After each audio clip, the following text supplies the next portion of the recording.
Bom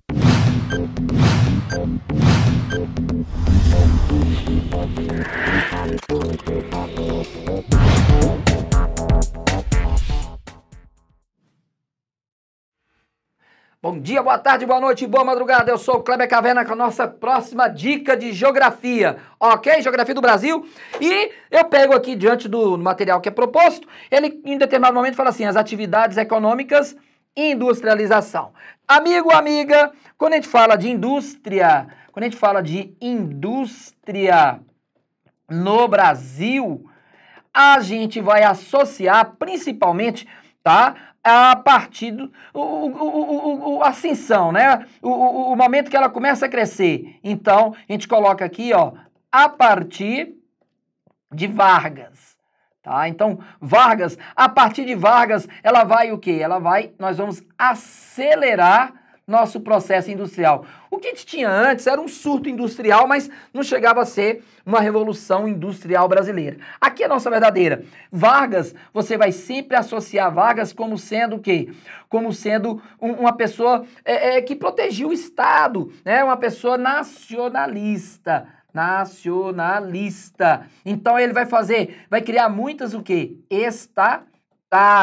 E ele, Vargas, vai vir logo após, né? Logo após a crise de 1929, que quebrou a economia mundial, e ela afeta quem? No Brasil, ela acabou afetando quem? Ela afetou o café. Automaticamente, com Vargas, o que acontece? Ele vai, então, diversificar e aí ele vai implementar exatamente o quê? Ele vai implementar a questão da indústria. Outro que cai bastante na prova, quando a gente fala de indústria, é o quê? É JK. E se fala de JK, você vai falar do quê? Do plano de metas. Olha aqui para mim, presta atenção. O plano de metas é o famoso voltado nos 50 anos em 5, baseado no tripé econômico.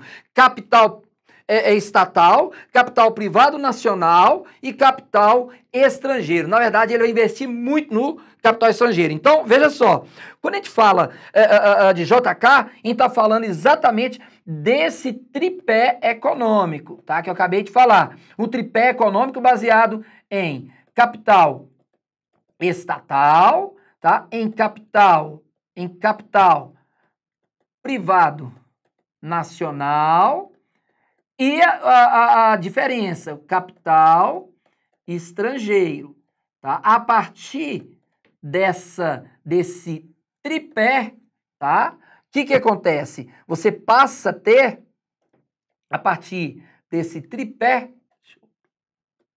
capital estatal, capital privado nacional e capital estrangeiro, você passa a ter uma indústria mais dinâmica, mas ao mesmo tempo vai dar muita ênfase à indústria, à indústria rodoviária, né? À indústria automobilística e automaticamente ao transporte rodoviário. É isso que eu queria falar, ok? Transporte rodoviário. É claro que nós temos outros momentos, tá? Que a gente pode colocar nessa conta aqui, por exemplo, o período militar.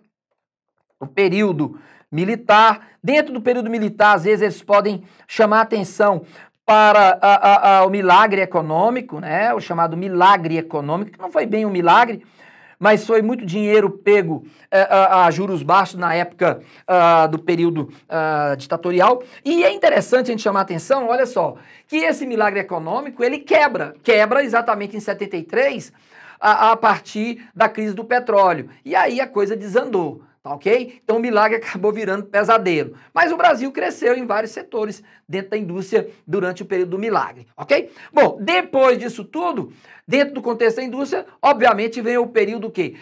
Vem o período vamos colocar aqui, pós-regime militar. Aí você tem o Sarney com a crise do Plano Cruzado, você tem o Collor fazendo aquele golpe sobre a economia da população, da poupança. Logo depois, aí sim, vem o governo Itamar com o Plano Real, logo depois o Plano Real mesmo sendo praticado no governo FHC, depois o governo Lula, e chegamos aos dias de hoje, ok? Então a indústria, ela tem esses pontos importantes.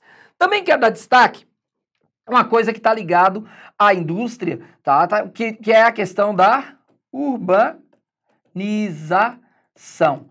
A urbanização, ela está associada ao quê? A maior participação da população dentro da cidade.